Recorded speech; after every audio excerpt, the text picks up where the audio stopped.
ఉంటాయి. కానీ తండ్రి కోసం ఎదురు చూసే నాలాంటి వాని భావాలు ఎలా ఉంటాయి? మనం కలిసి ఉంటే బహుశా నాన్నా అనే పదం కొన్ని లక్షల సార్లు మిమ్మల్ని పిలిచి ఉండేవాడిని.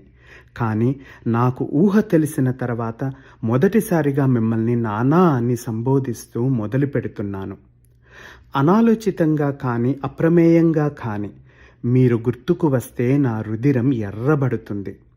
ఓ మారుమూల గ్రామంలో ఓ దిగువ మధ్య తరగతి కుటుంబంలో జన్మించిన మీరు మీకున్న మేధాశక్తితో 12 రాష్ట్రాలకు మీ సామ్రాజ్యాన్ని విస్తరించి మీ పందాలో సేవ చేస్తూ మావోయిజం అంటే గణపతి, గణపతి అంటే మావోయిస్టు అనే అంతలా ఎదిగి సమాంతర ప్రభుత్వమే నడపడం అంటే అది సామాన్యమైన విషయం కాదు.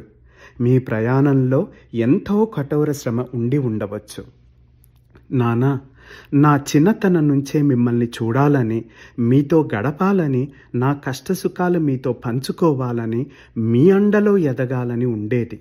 మీకోసం నా మనసు పడే ఆరాటం, నాలో ఉండే నా ఆవేదనతో నా కన్నులు ఎన్ని దిక్కులు చూసినా మీరు కనపడరు. నా హృదయఘోష మీకు వినపడదు.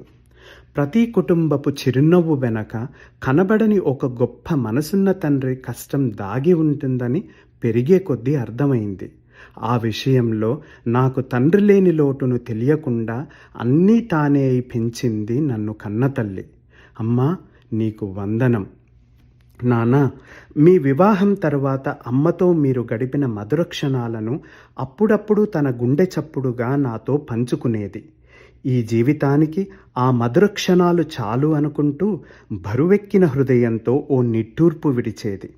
మన బంధువులు కూడా మీరు మనసున్న మనిషిని, మితభాషి అని, అమ్మతో అన్యోన్యంగా ఉండేవారని అంటూ ఉంటారు.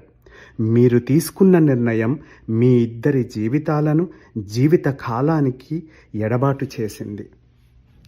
మీరెంచుకున్న గమ్యము వైపు అడుగులు వేస్తూ అజ్ఞాత జీవితం ప్రారంభించాక అమ్మ ఎన్ని సంవత్సరాలు తన కన్నీటితో ఎన్ని మెత్తాలు తడిసిపోయాయో ఎవ్వరికీ తెలియదు. ఏ బట్ట కట్టిందో, ఏ తిండి తిన్నదో కూడా ఎవ్వరికీ తెలియదు. సమాజాన్ని ఎదురుపడలేక ఇంటి గడప దాటలేదు. నన్ను పెంచుకుంటూ తన బాధను మరిచింది. నాకు తెలిసి అమ్మ పుట్టినప్పటి నుంచి ఏ సుఖమూ అనుభవించలేదు. అమ్మ అనారోగ్యంతో ఇబ్బంది పడుతున్నా తన ధైర్యాన్ని కోల్పోకుండా పోరాడుతూనే ఉంది. నానా, మీరు ఎంచుకున్న సిద్ధాంతాన్ని ప్రశ్నించడం లేదు. మంచో చెడో మీరు తీసుకున్న నిర్ణయానికి కట్టుబడి దీర్ఘకాలిక పోరాటం చేయడం అంటే అది ఆత్మార్పణే. విప్లవం అంటే కష్ట నష్టాలతో కూడుకున్న దారి, ఎన్నో త్యాగాలు, ఎంతోమంది యోధుల వీరమరణాలు.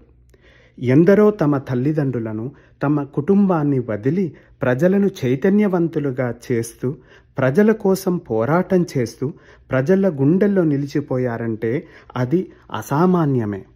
ఒకప్పటి పరిస్థితులతో పోల్చితే ఇప్పటి పరిస్థితులకు చాలా మార్పే ఉంది. సమాజ అంతర్గతంగా సమస్యలు చాలానే ఉండవచ్చు. కానీ నేటి తరం ఎంతో అవగాహనతో ఉంటూ సామాజిక మార్పులకు అనుగుణంగా ప్రపంచంతో అనుసంధానమై ఉంటున్నారు. నేటి తరం యువతలో దాగి ఉన్న ప్రతిభకు, నైపుణ్యాలకు మీ వంటి వారి విజ్ఞానం, అనుభవం మార్గదర్శకాలుగా తోడైతే మన దేశం అన్ని రంగాలలో అగ్రగామిగా ఉంటూ ప్రపంచ దేశాలతో పోటీ పడుతూ ఓ కొత్త నవభారతాన్ని నిర్మిస్తారని నా నమ్మకం. మీకు చెప్పగలిగే స్థానంలో నేను లేకపోవచ్చు, కానీ ఇది నా అభిలాష.